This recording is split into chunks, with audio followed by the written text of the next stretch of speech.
Dis, Lanjut dulu. oh, Dis, kenapa kau nggak mau pakai ahli Bible begitu? Apakah kau malu dengan isi kitabmu? Kok pakainya ahli Al-Quran, Dis? Pertanyaan bagus, pertanyaan bagus. Jadi Ya. begini Bang ya, setelah saya membaca Bible dan Al-Quran, terjemahan ya, nanti biar nggak diungkit-ungkit lagi, nanti jadi masalah lagi. Saya dapati bahwa Al-Quran itu, Bible itu 8 kali lebih tebal daripada Bible. Dan itu pun kalau misalnya kita kompres lagi, ayat-ayat yang mirip atau sama yang berulang-ulang, saya simpulkan bahwa Bible itu 12 kali lebih tebal dari Quran. Jadi saya tidak mungkin berani mengaku pakar Bible karena itu membutuhkan waktu yang sangat panjang. Jadi saya pakar Quran dulu. Begitu. Ya, mungkin itu dari segi kuantiti ya, dari segi kuantiti dilihatnya Pak Jainal. Nah, kalau melihat dari segi kuantiti ketebalan, ya kita akui memang demikian. Nah, namun kalau dilihat dari segi isi, kualitasnya misal ada kisah ini, kisah itu, yang pesundal, yang apa, apalagi dengan tentang kelahiran, silsilah, yaitu beda konteks namanya gitu. Al-Quran itu walaupun tipis sudah cukup sangat padat. Kalau mau mengenai silsilah bisa dicari di hadis, bisa dicari di sirah kan gitu. Al-Quran memang cuma 6.000 sekian ayat, tetapi kalau digabung, kalau merujuk kepada sebenarnya isi di dalamnya, ya maka melibatkan hadis dan sebagainya. Di Islam itu justru rapih, yang murni firman Allah, mana hadis, mana apa, jadi semua dipisah. Kalau di kitabmu, mau firman setan, firman iblis, ini kata kawan Anda ya, bukan kata saya. Mau firman Tuhan, ucapan pengumpulan, semuanya ada di situ. Ya iyalah, tidak ada filternya gitu. Ya, Jadi gini. Dis, dari aku Dis ya. Dis. Oh iya. Sebentar, saya tanggapi Alif dulu sedikit. Jadi gini, Lip. Kita tidak sedang membicarakan masalah isinya ya. Tadi kan pertanyaannya kenapa kok jadi pakar Quran, nggak jadi pakar Bible. Saya bilang karena isi dari Quran itu bisa dikatakan 8 kali, isi dari Bible itu 8 kali lebih tebal dari Quran. Itu pun kalau misalnya Katanya tidak ngomong isinya, gimana sih? Iya, maksudnya gini Alif. Tadi kan kamu bilang kalau di Bible itu ada cerita begini. Itu nanti masalah dogmatis lagi. Jadi terlepas daripada itu semua, intinya itu saya katakan bahwa Bible itu 12 kali muatannya lebih banyak daripada Quran. Jadi untuk mengklaim pakar Bible itu membutuhkan waktu mungkin 12 kali dari 10 tahun ini. Begitu. Alif, terima kasih. Jadi karena ketebalan saking tebalnya Bible itu sehingga sulit untuk dihafal ya. Begini ya. Manusia itu kalau Dis, dari aku ya. Bentar. Berarti kau itu takut dengan ketebalannya ya, bukan takut dengan arti isi makna sesungguhnya gitu, bahwa ajaran Bible itu baik begitu. Gimana? Iya, jadi gini Bang. Semakin tebal berarti kan materinya itu semakin banyak. Nah, Quran kan tadi kan saya katakan itu 8 kali lebih sedikit daripada Bible. Jadi muatannya lebih sedikit. Jadi lebih cepat kita untuk menggarapnya. Ibarat kata kalau bangunan, ya Bible itu mungkin bangunan 5.000 lantai, Quran itu bangunan 10 lantai. Bukan gitu. Kalau menurut saya itu begini, orang hanya memandang dari kuantiti. Ibarat gini, emas walaupun 1 kilo itu akan sangat bernilai harganya. Yang kalau ditaruh di mobil truk itu cuma bisa ditaruh di depan aja yang eksklusif. Tetapi ada yang batu koral yang bisa muatannya sampai 1 truk gitu. Banyak memang, tapi kualitinya bandingkan silahkan gitu aja. Iya, tidak masalah. Nanti kalau kita ngomong kualiti, sebentar Bang. Nanti kalau kita ngomong kualiti nanti debat diskusi. Kali ini aja. Berarti oh ya silakan Bang. Berarti Edis ini kagum dengan isi Al-Quran ya, walaupun sedikit. Artinya kau mampu menyentuh hatimu, menyentuh pikiranmu begitu. Iya, saya tersentuh. Begitu, kau malah bingung gitu, malah ketakutan. Iya, begini Bang, saya tersentuh. Kau tertarik kan? Ya, saya tersentuh untuk memberitakan kebenaran kepada teman-teman saya Islam di sini. Karena yang saya rasakan. Lanjut yang lain. Sebentar dulu.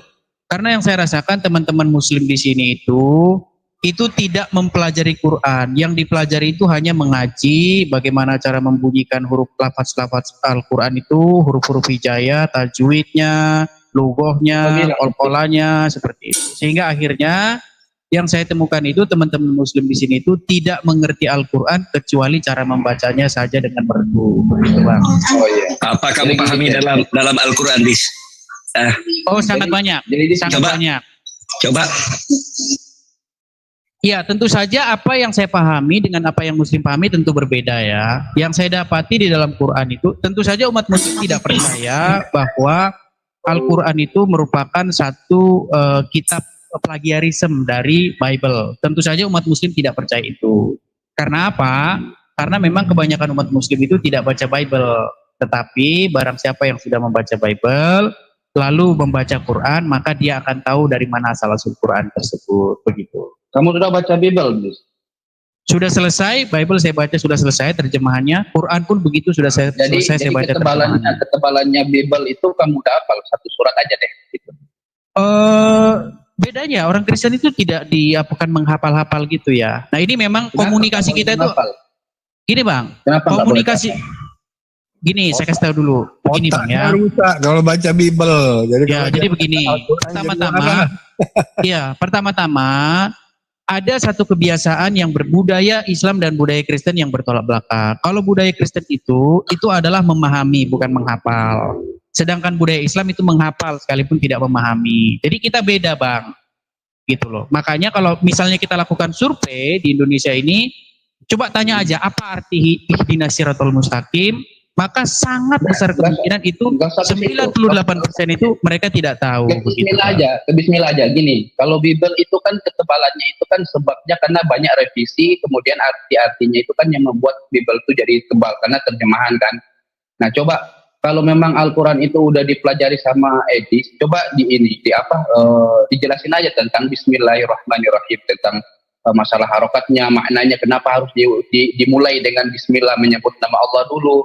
Berbeda dengan Bible, yang Bible itu tidak terdapat dalam surat-surat di Bible itu dimulai dengan nama Tuhan. Iya, jadi kalau teman-teman muslim tanya sama saya, kenapa dimulai seperti itu? Ya, saya percaya asal-usul Quran itu dari orang Yahudi Arab ya, yang sebenarnya ditulis dalam bahasa Yudeo-Arabaik. Sebentar. Ini Edis, saya kadang-kadang begini loh ya. Saya memposisikan diri menganggapmu orang yang sedang halu atau memang saya hargai orang yang sedang ngigau gitu loh. Jadi karena begini Dis, kalau kamu mau berdiskusi jangan melakukan disclaimer tentang kitab kami, itu dulu Dis. Ya, itu dulu. Jadi sebagai orang yang mau diskusi, mendingan gelar perkara, temuan datamu seperti apa, lalu bedah data dengan muslim. Caranya begitu. Jangan kau menyimpulkan seperti itu nggak bagus Dis jadi orang. Ini saya nasihatin sebagai warga negara Indonesia yang baik dan benar Dis. Dari tadi ngikutin baru beberapa kali kalimat narasi, pembahasanmu itu sudah mulai gimana gitu loh. Kebanyakan muslim itu sekedar menghafal begini begitu, tidak paham konteks. Nah seolah kau bilang akulah yang ahli. Kayak gitu, itu kan nggak bagus kayak gitu Dis. Sebelum ini ngobrol lebih jauh, kedepankan yang baik-baik Dis. Ini saran saya Dis ya. Iya, jadi begini ya. Tadi saya bilang begini Dave, kita itu kan memang tidak pernah saling mengakui. Kamu tidak mungkin mengakui apa yang saya ketahui tentang Islam dan saya pun juga tidak mengakui. Cuman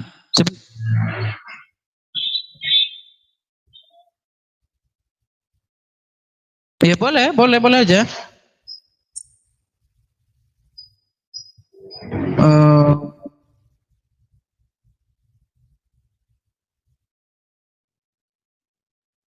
Yang masalah apa itu?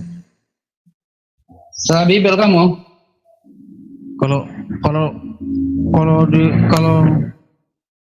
ditanya nggak nanya kayaknya agak sedikit berlebihan kan? Boleh saya nasihati dikit Kang Talib? Berarti ini. Oh iya.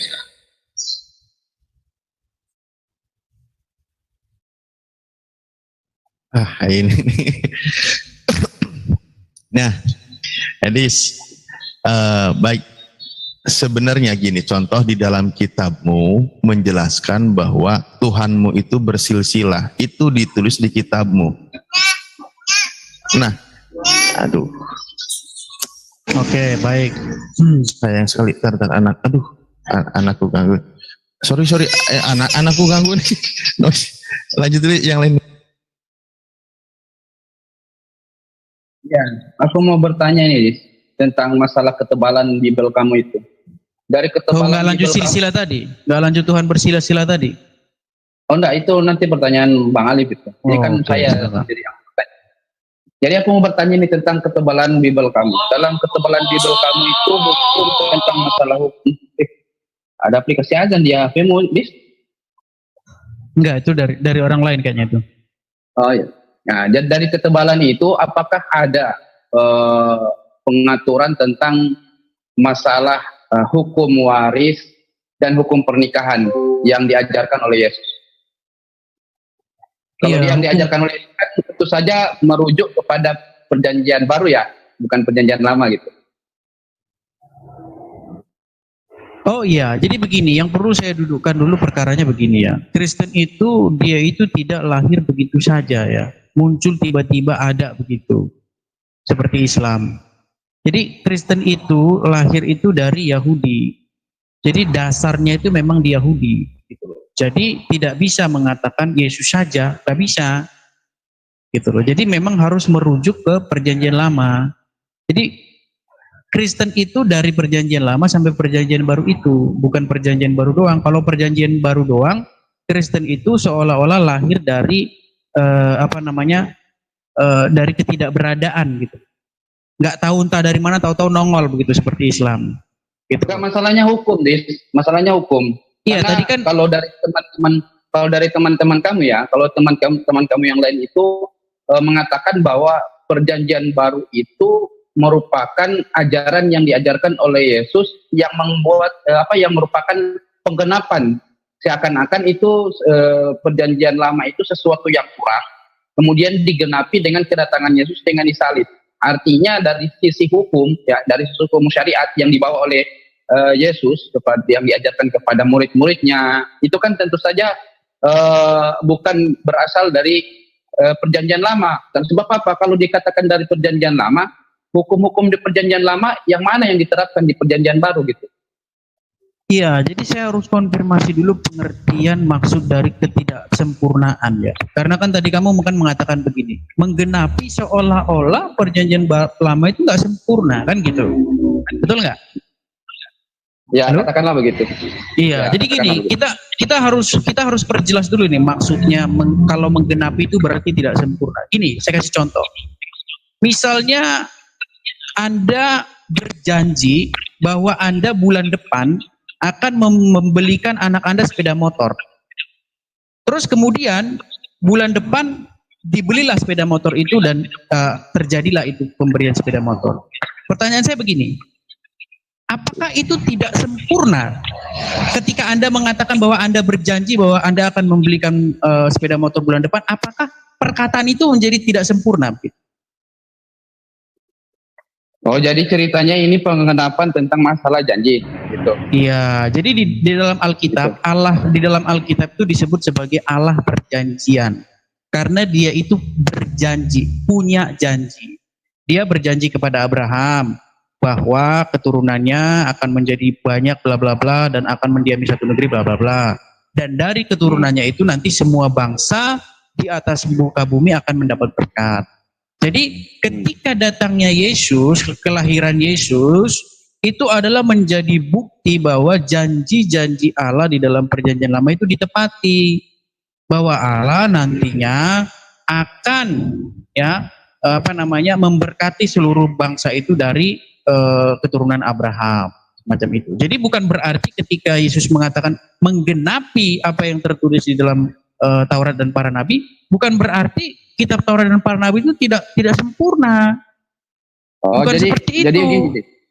Ya, jadi apa yang tertulis di dalam Taurat itu berupa hukum-hukumnya, terus di perjanjian baru gimana? Gimana maksudnya gimana? Kan tertulis tuh banyak di perjanjian lama itu tentang mulai dari pengaturan masalah makanan, ya toh, tentang masalah budak, semuanya tertulis dalam Taurat. Nah sekarang di perjanjian lama. Nah sekarang bagaimana dengan apa? Dengan kedatangannya Yesus? Apakah hukum-hukum yang ada di Taurat itu hilang atau masih berlaku? Iya, baik. Ini pertanyaan bagus ya, dan ini sebenarnya menjadi sesuatu yang di dalam kekristenan itu sendiri pun diperdebatkan. Ya. Jadi begini, sebenarnya hukum di dalam perjanjian lama itu hukumnya itu sangat keras. Ya. Nah sebenarnya ada janji Tuhan begini, bahwa Tuhan itu akan mengutus Mesiasnya, dan Mesias ini disebutkan akan memaklumkan hukum. Disebutkan di situ, dia akan memaklumkan hukum, buluh yang patah tidak akan buluh yang terkulai tidak akan dipatahkannya, dan sumbu yang pudar tidak akan dipadamkannya. Maksudnya begini, kalau dulu di zaman hukum Taurat, misalnya hukumnya begini, kalau kamu misalnya kasih contoh misalnya apa dalam hukum Taurat itu misalnya berbuat salah begitulah ya. Nah di hukum Taurat itu ininya hukuman mati gitu. Nah Tuhan itu berjanji bahwa seorang Mesias ini dia akan memaklumkan hukum. Jadi hukum yang ada di dalam perjanjian lama itu tetap dipakai, tetapi tidak konsekuensinya itu dimaklumkan gitu loh. Paham nggak maksud saya? Kalau nggak paham saya terangin lagi. Maksudnya dimaklumkan gimana ini? Iya, ada satu ayat ya yang berbunyi begini, bahwa ia akan memaklumkan hukum. Tuh. Artinya apa-apa, hukum-hukum di perjanjian lama itu tetap dipakai, tetapi statusnya itu dimaklumkan. Paham nggak? Dimaklumkan ini gimana sih sebenarnya pengertiannya? Dimaklumkan. Jadi, sesuatu hukum misalnya gini, seseorang yang berbuat kejahatan, misalnya dia memperkosa, terus kalau ada di dalam hukum Taurat itu orang yang memperkosa apa hukumnya, kemudian di perjanjian baru itu diringankan pada sebab-sebabnya gitu. Nggak ada, gitu. nggak seperti itu. Maksudnya begini. Jadi gimana? Ya. Atau begini saja, yang lebih inilah. Misalnya gini, di dalam hukum Taurat, misalnya jangan membuat patung, gitu. Jangan membuat patung, baik yang ada yang di atas maupun yang di bawah, dan seterusnya dari hukum itu. Untuk disembah. Apakah jangan diputus, jangan diputus itu, jangan membuat patung bla bla bla untuk disembah. Terus sekarang hukum itu berlaku nggak? Iya, itu sangat jelas masih berlaku. Masih berlaku. Nah, jelas, bagaimana jika ada gereja yang menaruh salib, yang ada patungnya Yesus di salib itu, kemudian sujud di hadapan patung itu? Ya, saya sudah pernah mengangkat satu isu itu ya, dan itu banyak dari teman-teman kita ya, itu banyak yang protes sama saya. Saya bilang begini, pembuatan patung itu di dalam Bible itu tidak pernah dilarang kecuali untuk dilakukan peribadatan atau penyembahan kepadanya. Jadi tegas saya katakan bahwa kalau ada orang Kristen, ngaku Kristen, dia bikin patung Yesus lah klaimnya begitu, kemudian dia sujud itu menyembah, itu perbuatan yang tidak dibenarkan menurut hukum Taurat. Walaupun alasannya hanya sebagai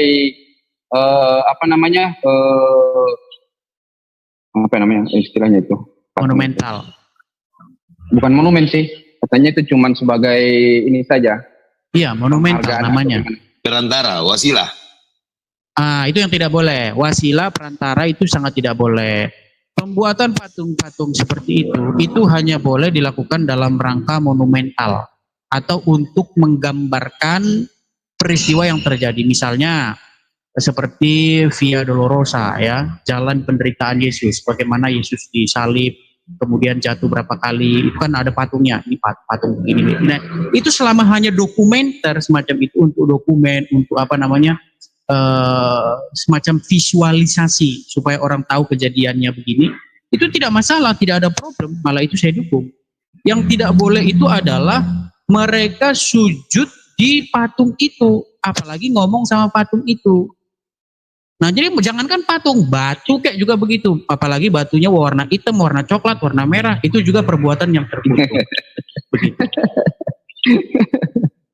Ya, memang betul seperti itu. Di dalam Bible seperti itu. Edis, tapi Ya. kalau kamu bilang sembah dengan sambilan. Tapi kalau kamu bilang sembah sambil mengatakan bahwa sembah itu bagian bentuknya sujud. Kamu aja sekarang sembah tapi kan sujud. Gimana tadi? Agak hilang tadi. Kalau kamu katakan sembah dengan contoh sujud, kamu aja sekarang sembah di mana, sembah siapa aja mana-mana tanpa sujud. Artinya jangan sempitkan kata sembah dengan kata sujud. Iya, jadi gini Bang, ya. Ini memang karena Sebentar, prolognya karena kata yang paling kabur adalah ketika kamu bilang yang penting hanya monumental. Karena kamu datang ngakunya sebagai pakar Al-Quran, pakar Islam, ya kan, sejarah keislaman. Tapi kan kamu harus tahu agama yang dua-dua yang ada nih, yang kamu mengaku diri sebagai pakarnya, sama agama Kristen itu sumbernya naik ke atas terus sampai ke Nuh. Nuh di zaman Nuh pernah, di zaman Adam pernah juga orang dituhankan. Akhirnya menjadi patung-patung yang tidak harus dia sujud, tapi dia sembah, itu hitungannya. Iya, jadi begini Bang ya. Ini pertanyaan bagus ya. Gini Bang ya. Pertama-tama problem yang orang Indonesia hadapi itu adalah percampuran antara bahasa Indonesia dengan bahasa Arab. Bagaimana bahasa Arab ini sangat mempengaruhi bahasa Indonesia, sehingga orang Indonesia itu tidak bisa lagi membedakan sebenarnya itu bahasa itu sama, gitu loh. Jadi kata sujud itu bukan bahasa Indonesia, Pak. Cuman sudah jadi bahasa Indonesia. Nah, ini problemnya, gitu loh. Sehingga orang membedakan sujud dengan menyembah, padahal itu sama, gitu loh. Cuman orang ini, sebentar dulu Bang, biar jangan dipotong dulu, gini loh. Orang itu sering mengartikan sujud dan ibadah itu menjadi satu kata bahasa Indonesia, sembah. Nah, ini salah. Makanya saya tulis dalam buku saya, kata sujud ya di dalam bahasa Arab itu, bahasa Indonesia itu menyembah. Sedangkan kata ibadah itu bahasa Indonesianya sebenarnya bukan menyembah, tetapi berbakti. Ya, Oke, jadi ibadah artinya bahasa Indonesianya itu berbakti, kalau sujud bahasa Indonesianya itu menyembah. Cuman sekarang sudah jadi salah kaprah, mau sujud kek, mau ibadah kek, diterjemahkan sama-sama menyembah, sehingga orang nggak bisa membedakan antara kedua itu. Begitu. Kamu Kayaknya cuman kamu aja yang mengatakan begitu ya. Kalau masalah ibadah itu apa saja jenis ibadah itu? Iya, jadi begini. Bukan hanya Kalau kan banyak jenisnya. Berdoa juga ibadah, menafkahi jadi keluarga begini. juga ibadah. Iya, jadi begini ya. Kalau ini saya kasih tahu pengertian dulu. Kalau kita belajar sejarah, sebenarnya ini versi saya, nanti teman-teman bisa bantah. Kata ibadah ini bukanlah bahasa Arab asli. Kata ini berasal dari bahasa Ibrani, dari kata avodah, yang kata dasarnya itu adalah abda, abdi atau hamba. Ya, disitulah muncul kata ibadah dalam bahasa Arab, yang kata dasarnya juga itu adalah abdi atau hamba. Jadi ibadah itu adalah satu kegiatan perhambaan. Ya, apa sih maksudnya perhambaan? Artinya melakukan order, melakukan perintah dari tuannya. Jadi makanya bisa beribadah kepada patung, bisa beribadah kepada iblis, bisa beribadah kepada manusia, bisa beribadah kepada uang, bisa beribadah kepada ilah-ilah lain dan sebagainya. Nah, di dalam Al-Quran, manusia itu hanya diperintahkan. Jangan ke Al-Quran. iya, Jangan ke Al-Quan. Karena Sebentar nanti bisa dibantah kalau salah. Ya. Wah. Jangan panjang. Karena kalau Ini- kamu membahas tentang masalah Ini Oke. Baiklah. masih Jadi ada begini. ini, kali dari Baik. biar nggak melebar. Biar Jadi nggak kata melebar. dasar. Saya kembali ke pertanyaan saya saja tentang masalah hukumnya. Betul. Nah begini. Jadi ketika Anda mengatakan bahwa dengan kedatangan Yesus hukum Taurat itu tidak hilang, terus apa dasar Anda mengatakan bahwa dengan kedatangan Yesus itu tidak menghilangkan hukum Taurat? Pakai ayat, pakai dalil. Iya, salah satu ketika ada diskusi ya di dalam perjanjian lama dan perjanjian baru, dan saya rasa itu teman-teman semua sudah sangat familiar ya dengan ayat itu. Ketika Yesus ditanya, Yesus mengatakan begini, aku datang bukan untuk meniadakan hukum Taurat dan kitab para nabi. Gitu loh. Jadi Yesus datang itu bukan untuk mentiadakan itu, membuang itu, bukan, tetapi untuk menggenapinya, gitu loh. Justru kedatangan Yesus itu adalah buah dari apa yang dijanjikan di dalam kitab Taurat dan para nabi itu, gitu loh. Bukan untuk menghapusnya, seperti itu. Dan Ya, silakan. jadi bagaimana dengan yang terdapat di dalam Roma nomor 6 nomor 14? Yang gimana itu bunyinya? Silakan. Sebab kamu tidak akan dikuasai lagi oleh dosa, karena kamu tidak berada di bawah hukum Taurat, tetapi di bawah kasih karunia. Berarti kasih karunia ini yang menghapus hukum Taurat. Iya. Karena di bawah Yesus adalah jadi kalau muslim boleh bahas Bible, kalau saya bahas Quran nanti langsung panik semua. Enggak masalah. Jadi gini. Oh enggak, ini kan masalahnya kan kita bahas tema hari ini. Enggak, kalau saya ngomong Quran itu selalu dicegah gitu karena sangat membahayakan iman para penonton, enggak apa-apa. Jadi gini, ya. Pertama-tama kita harus tahu definisi apa itu Taurat. Kalau kita bicara akademis, Taurat itu sebenarnya berasal dari bahasa Ibrani yang artinya Torah, yang artinya itu hukum. Begitu. Ini secara etimologi. Tapi secara terminologi maksudnya itu kitabnya Musa, Taurat Musa. Jadi bedakan makna etimologi dengan makna terminologi. Ngerti nggak istilah ini? Kalau nggak ngerti agak sulit. Tahu nggak istilah terminologi dengan etimologi? Kamu nih berantakan. Kamu yang sekolah. Berantakan. Bahkan pada saat kamu mengatakan asal-usul kata ibadah itu dari bahasa Ibrani, avoda, itu udah salah. Itu bahasa avod itu diambil, diadopsi dari bahasa bangsa Akkad. Avod artinya bekerja, manusia bekerja untuk Tuhannya. Bukan menyembah. Avod itu artinya kerja. Jadi itu dari sisi etimologi aja kamu udah salah. Dia tahu tapi dia enggak. Oke, jadi ibadah menurutmu gimana?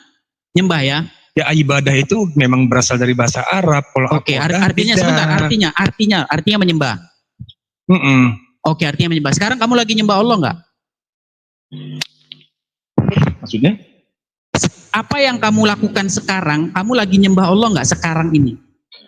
Lo jelas lah. Lagi menyembah Allah? Benar. Bukan, makanya saya tanya sama kamu. Yang sekarang kita lakukan ini. Cukup dulu, Edis, cukup dulu. Tadi biar saya tanggapi, dia kan nyamber. Dia udah cukup. Bukan, dia kan nyamber. Sebentar dulu, dia kan enggak loh, dia nyamber. Saya tanggapi saya hanya dia meluruskan gitu. asal-usul aja, asal-usul kata. Bukan persoalan teknis. Sebentar dulu, bukan itu soal kan versi saya. Loh, kok versi saya? Makanya saya begini punya loh. hak. Enggak, saya enggak kepanasan. Bukan. Saya enggak punya hak. Begini. Kang Tolib kembali ke awal, Kang Tolib. Tanya dulu. Jangan begini Kak. Jadi begini. Dia kan datang kan nyamber. Kenapa ya, ketika kan dia saya tanggapi? Dan meluruskannya pun ada dasarnya gitu loh. Bukan. Dasarnya sudah dia sampaikan. Kamu katanya ngomongnya biar saya menjelaskan, tapi oke, kamu lanjut menjelaskan yang tadi. Kamu tadi menjelaskan yang tadi. Bukan, dia kan datang membantah. Di sesi hari ini kata Pak pemilik Zoom ini, Pak Debat Panas ya, Pak Tolib, MDM meminta kamu untuk menjawab. Jadi hari ini tidak ada jawaban. Yang ini hal wajar kan teman kami yang mungkin juga punya ilmu meluruskan. Kamu jangan balik nanya. Sekarang siapkan saja diri kamu untuk ditanya ulang gitu. Begini Budak Angon, tadi kan sudah saya jelaskan. Ya udah sekarang kan kembali lagi permintaan kita ini hari ini kita kemudian bertanya. ada teman Anda menyambar gitu loh.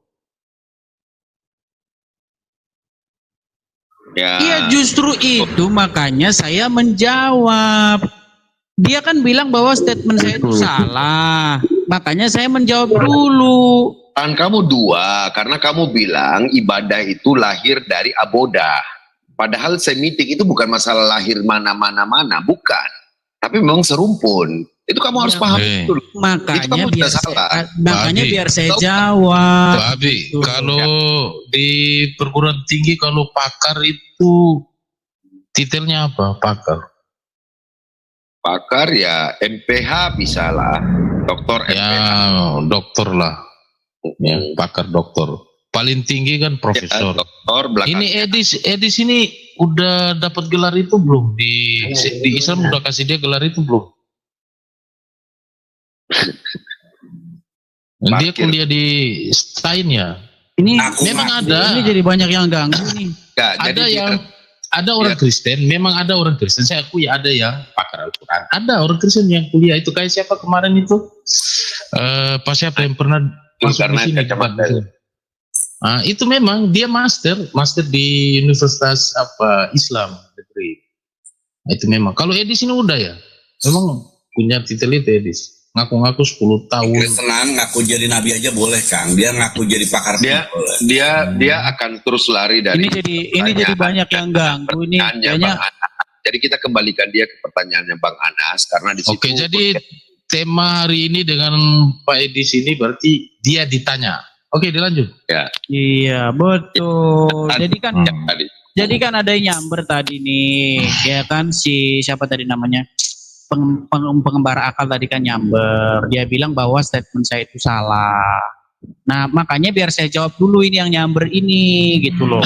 Jangan langsung kok teman-teman pada ngelindungin dia. Kamu tadi bertanya bukan kamu jawab. Iya, saya itu mau mengatakan bahwa apa yang dia katakan itu salah karena dia bilang ibadah itu artinya menyembah. Itu loh. Saya bilang itu salah, ibadah itu bahasa Indonesianya itu berbakti bukan menyembah. Menyembah itu gerakan badan. Gitu loh. Ibadah itu bahasa apa? Ibadah itu bahasa Arab kalau sekarang. Tapi kalau kita tarik lagi akarnya itu berasal dari Ibrani. Dari kata avoda. Berasal aku udah bilang kamu. Akhoda sama ibadah sama enggak? Ada kesamaan? Sama, artinya itu Sama di mana? persis. Artinya itu Ada berbakti kalau bahasa Indonesianya. Tetap saja. Bukan kamu- dari tata bahasanya sama ya? Sama.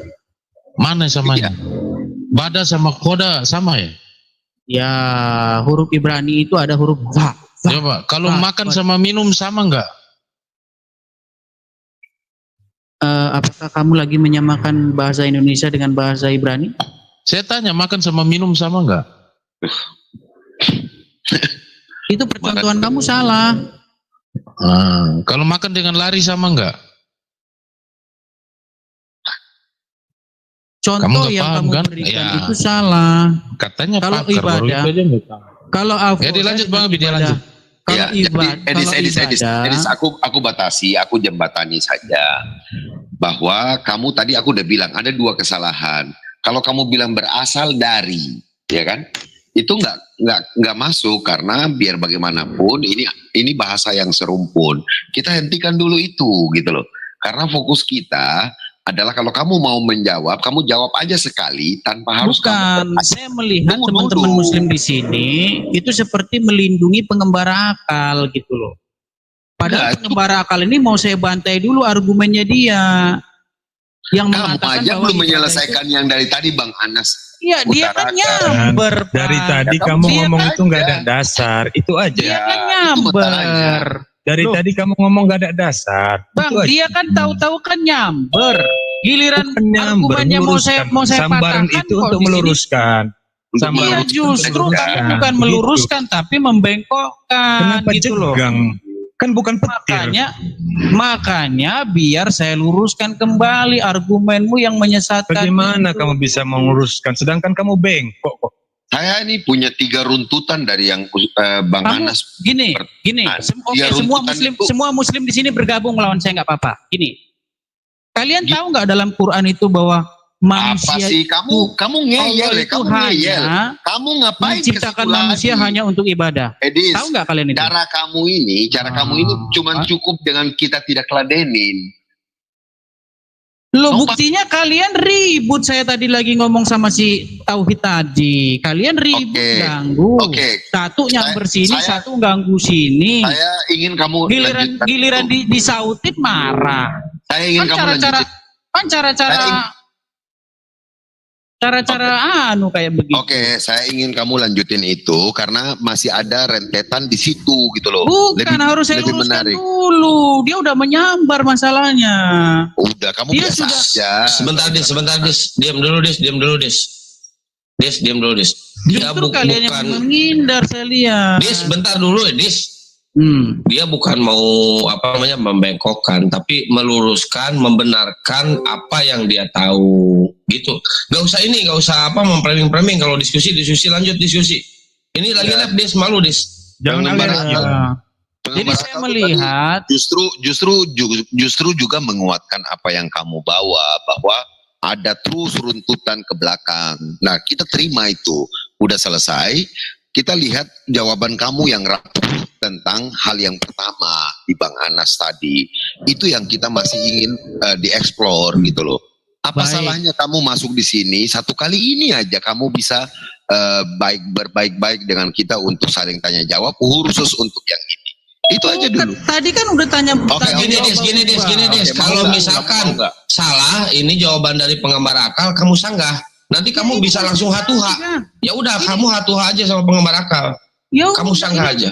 Ini mau saya sanggah, cuman kalian ribut gitu loh. Saya harus dihadapi. Udah usah framing loh. Udah lanjutin. Kok framing sih, orang memang kenyataan kok. Gimana sih? Ini lu mau diskusi apa mau framing lo? Kalau mau adu framing sama gua. Tadi kan dia bilang bahwa ya udah lanjut. Nah kan ganggu lagi kan? Lanjut. Tadi dia ganggu. Tadi dia bilang bahwa arti ibadah itu menyembah, bukan berbakti. Kalau dia punya definisi begitu, itu cilaka. Kenapa cilaka? Makanya tadi saya bilang dia, yang sedang kamu lakukan sekarang ini lagi ibadah enggak? Nanti cilaka dia kalau mengartikan ibadah itu menyembah. Itu berarti dia tidak boleh. Bukan, kamu Alzheimer, kamu bilang ingatan sementara kamu ini. Kamu selalu begitu, ingatan kamu kok kayak ikan, cuma 3 detik, habis itu kamu lupa. Jangan bukan gitu, kamu bilang tadi, begitu. Bukannya kamu bilang saya tadi bilang, ibadah itu artinya kamu menyembah. Kan merujuk asal usul kata ibadah itu tadi kamu bilang dari bahasa Ibrani. Dari bahasa Ibrani, betul. Apa? Kemudian kamu koreksi. Bukan, ya, lalu kemudian bahasa Ibrani itu, kata itu diadopsi dari mana? Kamu bilang kata kamu dari bahasa mana tadi? Kurang dengar tadi saya. Iya kan, ya kurang dengar, nggak ingat atau apa, makanya. Nggak dengar tadi kamu ngomong apa. Ingat. Nah itu bukan, bilang kamu, awal. Yang saya permasalahkan bukan itu, yang saya permasalahkan itu makna. Kamu bilang makna ibadah itu artinya menyembah bahasa Indonesianya, betul nggak? Itu sebenarnya, iya itu tidak bisa dilepaskan dia. Oke, yang namanya menyembah tetaplah ibadah. Yang namanya ibadah tentu akan tetap kamu menyembah. Kamu tahu nggak itu konsekuensinya apa kalau kamu artikan menyembah? Tidak ada konsekuensi di situ. Nah, konsekuensinya begini. Tadi Anda bilang itu ada bekerja. Diganggu lagi kan? Ganggu lagi kan? Kan diganggu lagi kan? Ini saya ngerti jurus kalian ini begini. Giliran penggambar akal mau saya karungi kalian ganggu gitu loh.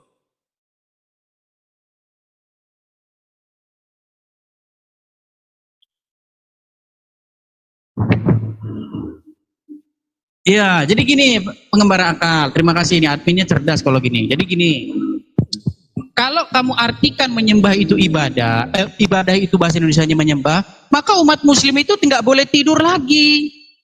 Dia harus menyembah dalam 24 jam. Karena di dalam Quran itu dikatakan tidak diciptakan manusia dan jin itu kecuali untuk beribadah kepada Allah. Betul. Wa ma khalaqtul jin wal insa illa liya'budun. Betul. Nah, sekarang ibadah di situ apa artinya?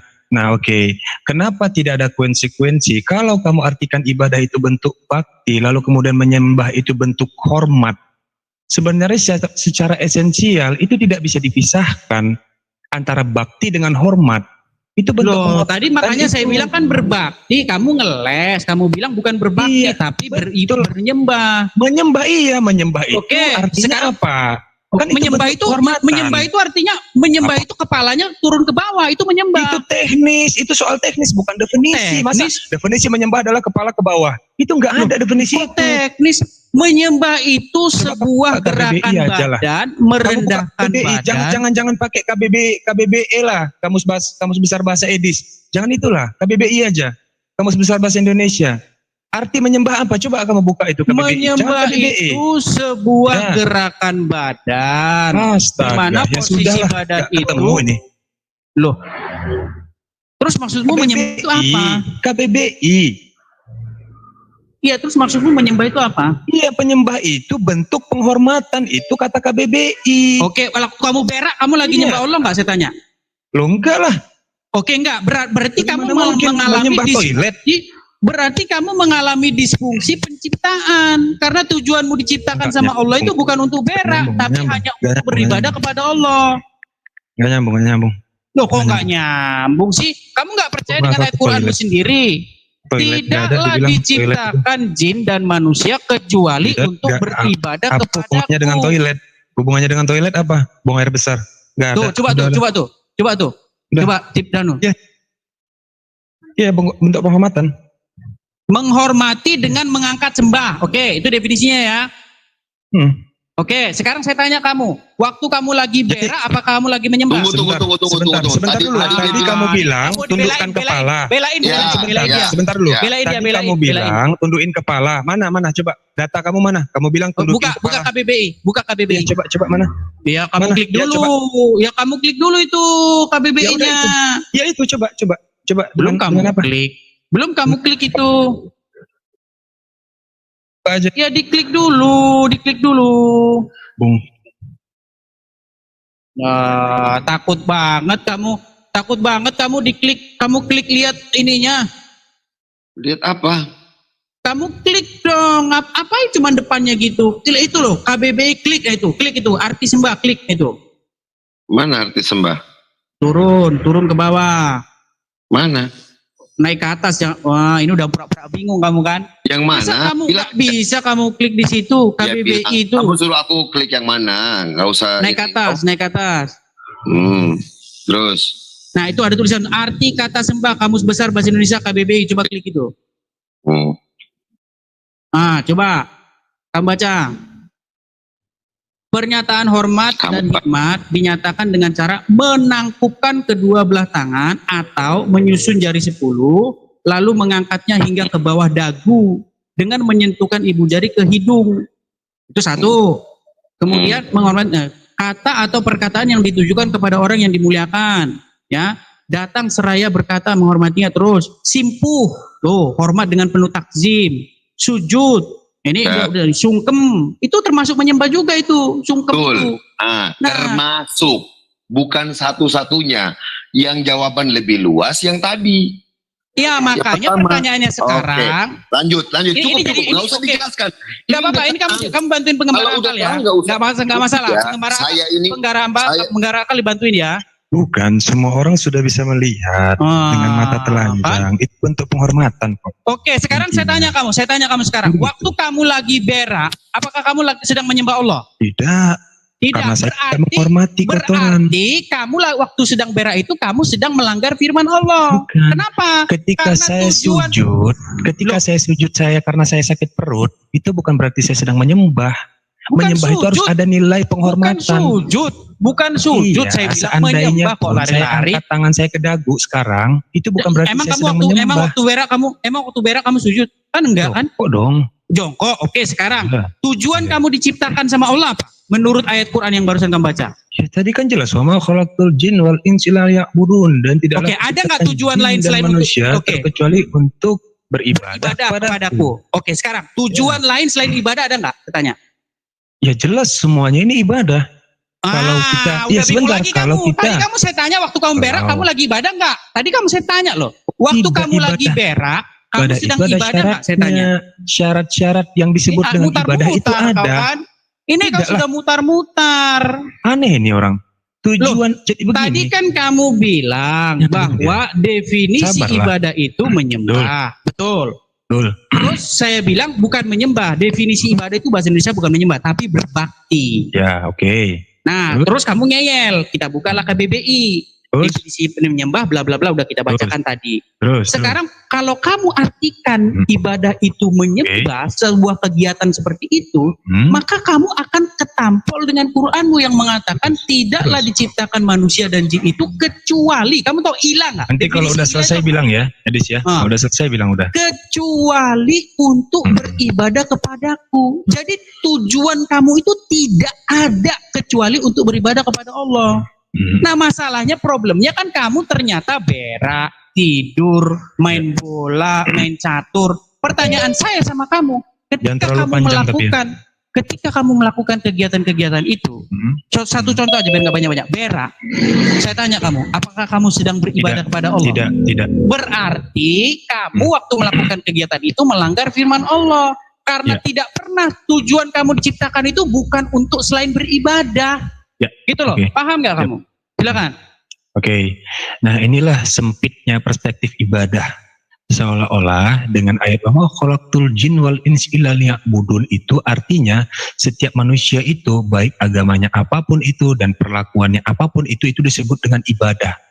Nah inilah perspektif 10 tahun yang dia kaji itu, definisi ibadah seperti itu. Bahkan arti dari ayat itu seperti itu. Padahal semua orang dari zaman dahulu sampai sekarang sudah tahu bahwa ibadah itu harus memenuhi syarat-syarat tertentu. Ada ibadah yang menggunakan rukun, ada ibadah yang tidak menggunakan rukun. Kan begitu dia. Nah kita mau ada ibadah yang sifatnya ibadah wajib, ada yang ibadah sunnah. Kalau dalam perspektif Islam, kan begitu. Yang ditegaskan di dalam Al-Quran itu tentu ibadah yang bagian dari perintah Allah Subhanahu Wa Taala. Yang mana untuk menjalankan perintahnya itu harus ada syarat-syarat yang dipenuhi. Kan begitu dia. Salah satunya apa ibadah wajib? Sholat. Syarat yang harus dipenuhi apa? Rukunnya. Kan begitu. Itu syarat-syarat baru dia sah dikatakan ibadah. Manusia ini tidak ada gunanya di bumi kalau dia tidak beribadah. Itulah artinya bahwa tujuan manusia dan jin kuciptakan untuk beribadah. Bukan untuk main-main di bumi, bukan untuk sekedar tidur-tidur, bukan sekedar coli seperti kamu, bukan seperti menggunakan narkoba seperti kamu. Tapi ibadah tujuannya. Begitu. 10 tahun kamu kemana? Ya, bahasa-bahasa di agamamu jangan dikeluarin. Gini ya, pertama-tama yang saya tanyakan sama kamu tadi, tujuan Allah menjadikan jin dan manusia menurut Al-Quran kan hanya. Kamu tahu nggak definisi hanya itu? Hanya untuk, tidak ada yang lain. Hanya untuk artinya tidak ada yang lain, betul. Berarti tujuanmu itu diciptakan hanya untuk beribadah. Nah sekarang pertanyaan saya sama kamu, ketika kamu berak, kamu melakukan ibadah nggak di situ?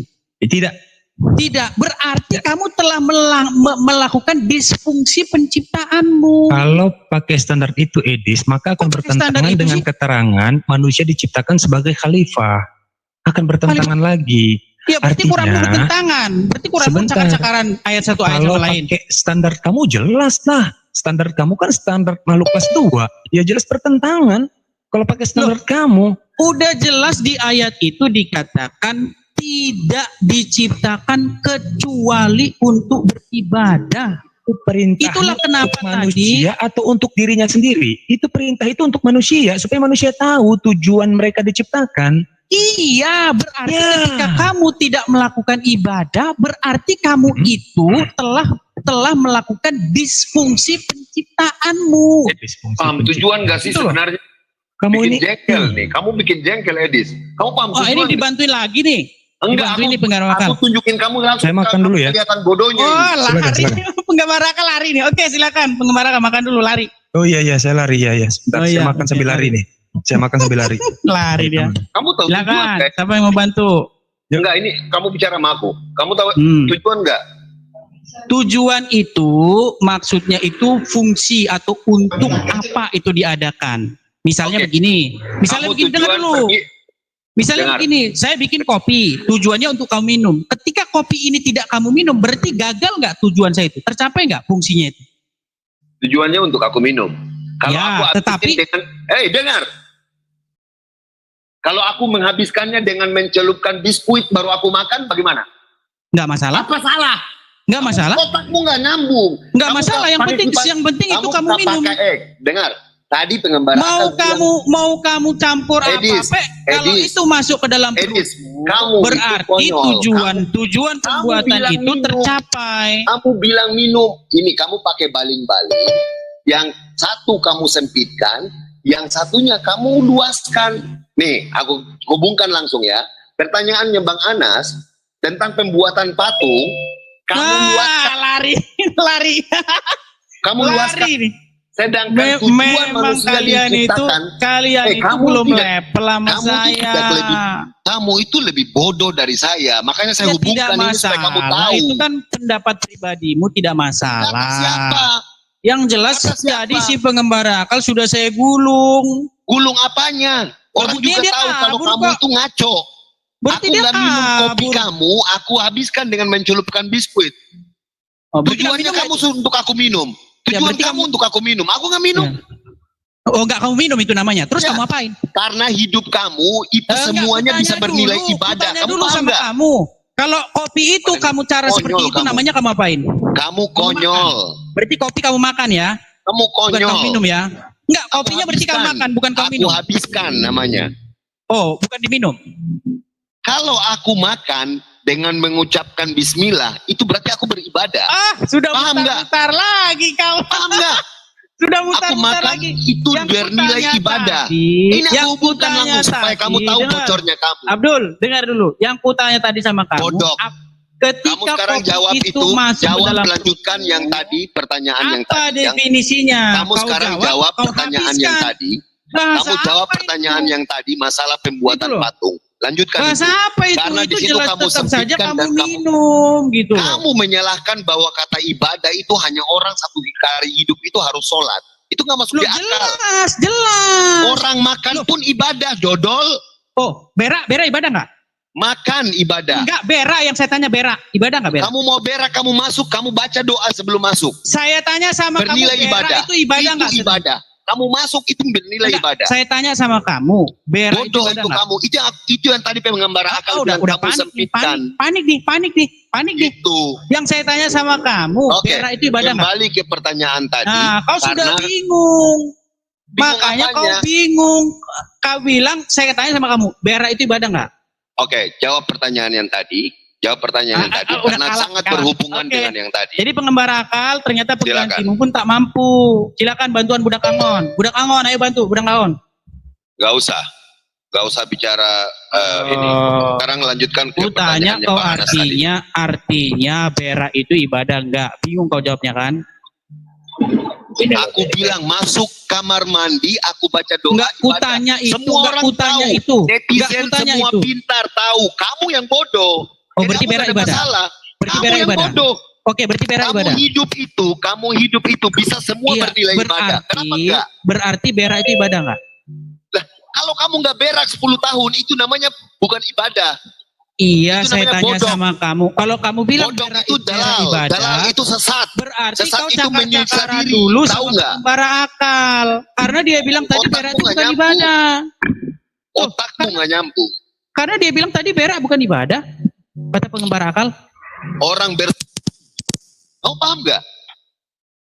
Enggak loh, pengembara Paham akal tadi saya tanya. Kamu bodoh apakah atau berak itu pintar? ibadah? Dia bilang Coba. enggak. Perhatikan Edis ya. Lagi-lagi Ah. kamu Alzheimer Udah lagi googling. ingatan sementara. Udah googling Sebentar, ya. saya ulangin, saya Oke, ulangin. Udah googling. Oke, Saya silakan. ulangin. Silakan kalau udah Ulangin googling, ya. silakan. Ya. Gini, kamu tadi saya bilang ingatan kamu kayak ingatan ikan, 3 detik ingatan ikan itu. Jadi tadi saya bilang bahkan segala sesuatu bisa dianggap ibadah kalau memenuhi syarat. Aku tanya sama kau, berak Sesuatu ibadah dapat enggak? Waktu dilakukan. kamu berak ibadah enggak? Tidak, tetapi Ya, oke. Sekarang saya tanya dulu Abdurrahman. sebentar Waktu dulu, kamu berak kamu kok ibadah enggak, banyak Abdurrahman? nanya, biar kita jelasin dulu satu persatu. Enggak, kalian Jangan aja udah kebanyakan nanya. beda. Belum selesai penjelasan. Kalian aja udah Orang beda-beda. goblok aja. Biarkan dia saja. Biarkan dia karena Silakan dua orang lawan Edis. bukan dia menilai pintar. Ronaldo ini, Ronaldo mau diadakan. Silakan. Iya. ayo.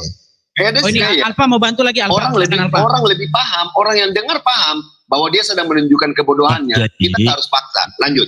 Ya, berak, tidur, makan, segala sesuatu itu tidak bisa dikatakan ibadah kecuali memenuhi syarat. Tadi saya bilang, Oh, sekarang udah Ibadah diganti itu. jawabannya. Oke, ya. kamu Alzheimer, hilang ingatan sementara kamu. Yang dapat dikatakan ibadah itu kalau dia sudah memenuhi syarat-syarat ibadah. Oh, berak ibadah enggak berak?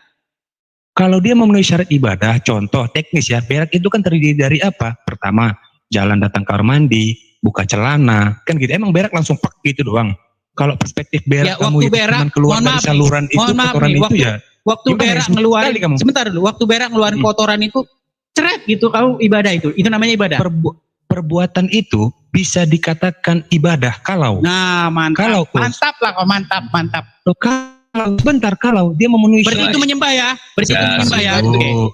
Berarti besok waktu kau mau berak, kau bilang mau dia, kemana? Mau curang, menyembah. kan? Gitu. Curang nih kan?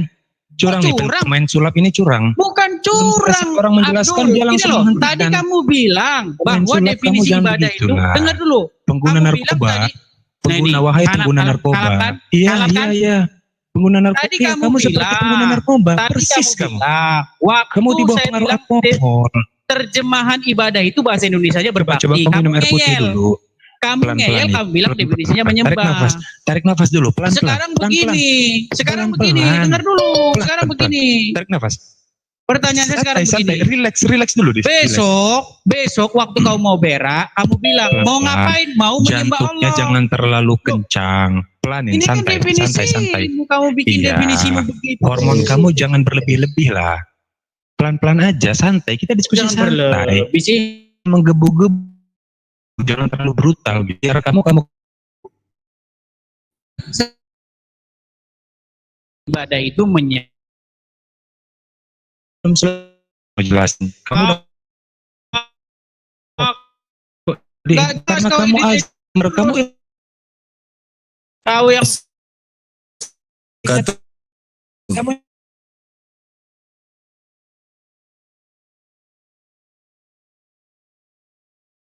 bilang sesuatu itu dapat dikatakan ibadah. silakan kalau mungkin memenuhi syarat. Arif bawa perspektif yang berbeda silakan. Ibadah itu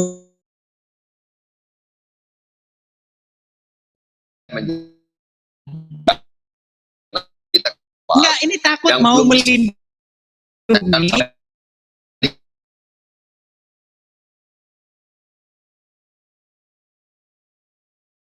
dari mau melindungi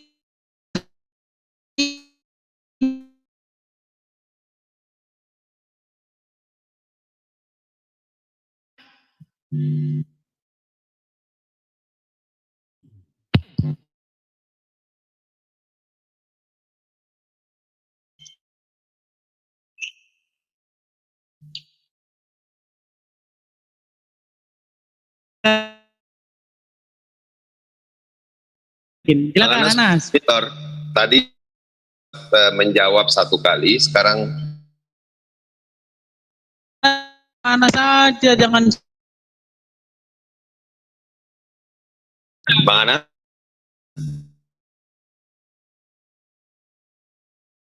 rentor.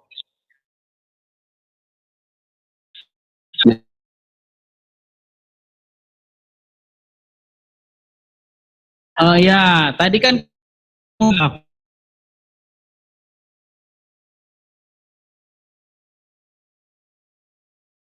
atau mau kamu ulangi lagi? hapus hukum Taurat. Kenapa? Jadi aku bacakan. Itu aja yang dibaca. Ya, tadi kan menurut hidup tidak hidup. Enggak.